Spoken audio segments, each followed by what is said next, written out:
stage is 52 feet. Minor flooding is forecast.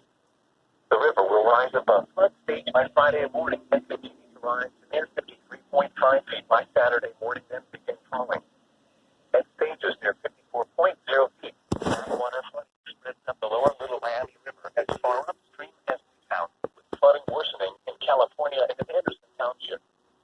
Low-lying areas near New Richmond and Claremont County also flood.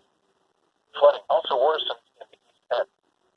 Flooding near Petersburg, Kentucky along Bellevue Road near the Wilbur Creek Bridge occurs, as well as near State Route 56 and Water Street near Aurora, Indiana. Sawyer Point Amphitheater area is flooded, along with Riverside Drive at Covington.